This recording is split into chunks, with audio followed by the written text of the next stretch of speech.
RED. The flight cancellation came through at 9:47 p.m. No storm, no mechanical failure, just a clean automated apology and a voucher I didn't want. I drove instead. 6 hours of asphalt and caffeine, enough time for my thoughts to sharpen into something precise. When I pulled into the driveway, the house was dark in a way that felt rehearsed. Too quiet. No nightlight glow from my daughter's room. No hum from the fridge. Silence with intention. I didn't call out. I never do when something feels wrong. Sound gives lies time to prepare. Her room was empty. Bed untouched. Stuffed a rabbit on the pillow, exactly where she leaves it when she thinks she'll be back soon. My wife appeared behind me, barefoot, calm, practiced. "She's at Grandma's," she said. Her voice didn't rise. That mattered. I nodded like I believed her. I didn't ask why she hadn't mentioned it earlier. I didn't ask why the house smelled like bleach. I drove again, didn't call ahead. Grandma's house sat dark at the end of the cul-de-sac. Porch light off, curtains drawn. Too dark for a woman who sleeps with 3 lamps on, and the TV murmuring reruns. I went around back. That's when I saw the light. The garage bulb single, naked, yellow, burning like an exposed nerve. I opened the door. My daughter was standing on a stool, hands above her head, wrists tied to a ceiling beam with extension cord. She didn't cry. She'd already passed that stage. "Grandma said I have to stay like this until morning," she whispered. It was 2:03 a.m. She'd been there since 8. I'd cut her down. She collapsed into me like something that had forgotten how gravity works. Her lips brushed my ear. "Daddy," she said, almost apologetic, "check Grandpa's car." I carried her out without looking at anything else. That's important, because control is about sequence. At home, I wrapped her in a blanket and set her on the couch. I didn't ask questions yet. Children tell the truth when they feel safe, not interrogated. My wife watched from the kitchen doorway. Arms folded. Eyes dry. "She must have misunderstood," she said. "She's imaginative."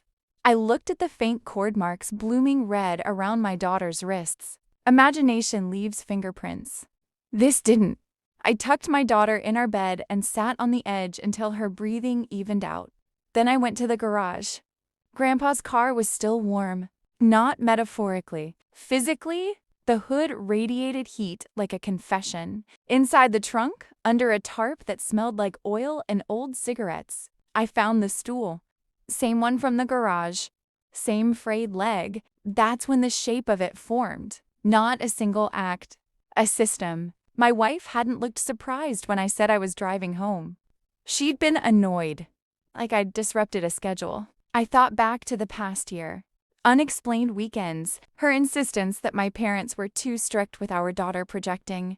Now that I think of it, I didn't confront anyone. Confrontation is what liars train for. Instead, I listened. Listened to my daughter's sleep. Listened to my wife pacing at 3 a.m. Listened to the quiet, panicked rhythm of someone realizing a variable has changed.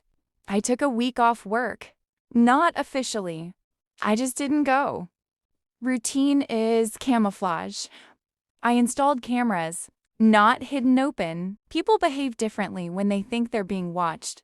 They revealed themselves in the gaps. I pulled phone records. Old messages, deleted threads don't disappear. They just move. My wife talked to her mother every night at exactly 8:10 p.m., 8 minutes. Always 8. I started sitting in the garage after midnight, just listening. There's a sound cosmic when they're driven carefully. Slow starts, gentle braking, like someone who doesn't want to wake a neighborhood. I ran a background check on my father-in-law. Nothing criminal. That's how people like him survive. They outsource the damage. The truth came from my daughter. Not in a confession, in fragments. Grandpa says Mommy worries too much. Grandma says bad kids need help staying still. Mommy says Daddy wouldn't understand. Each sentence landed with surgical accuracy. I kept my face neutral. That's a skill you learn when rage is expensive. I visited Grandma's house during the day. Clean. Too clean. In the garage, I noticed a hook bolted into the ceiling beam.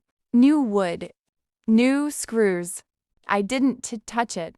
Touching is how you announce yourself. That night, I packed a bag for my daughter. Quietly, I taught her a game. If Daddy says red, you go to your room and lock the door.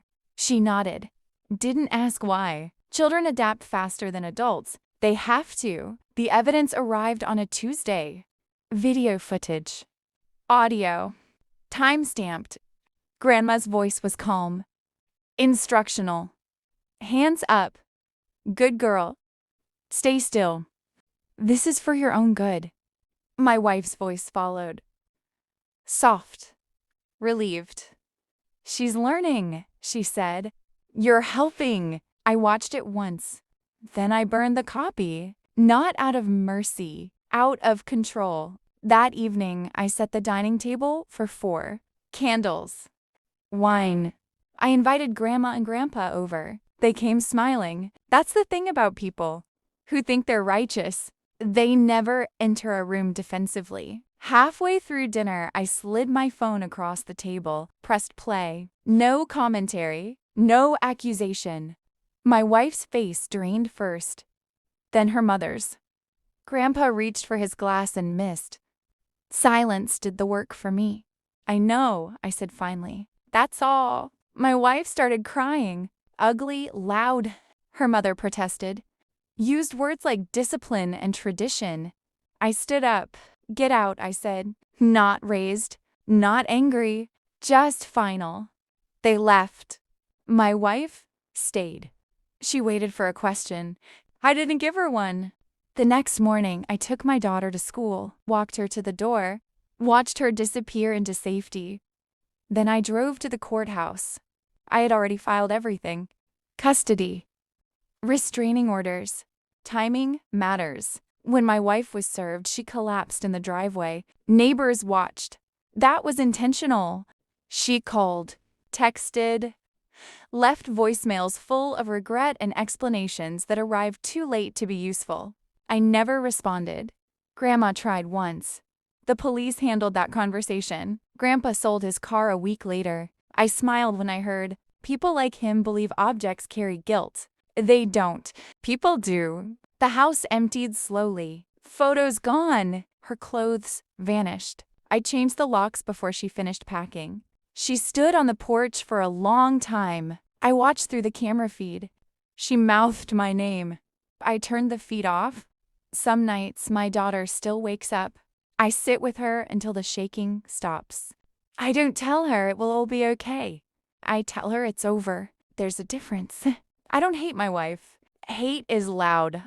Messy. What I feel is cleaner. Precision.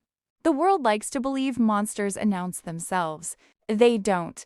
They delegate. I drive past Grandma's house sometimes. It's empty now. For sale. Sign crooked. Garage dark. I don't slow down. Control isn't about revenge. It's about removing access. The truth didn't set me free. It gave me something better. Distance. And that's when I knew I didn't lose my family. I extracted my daughter from theirs.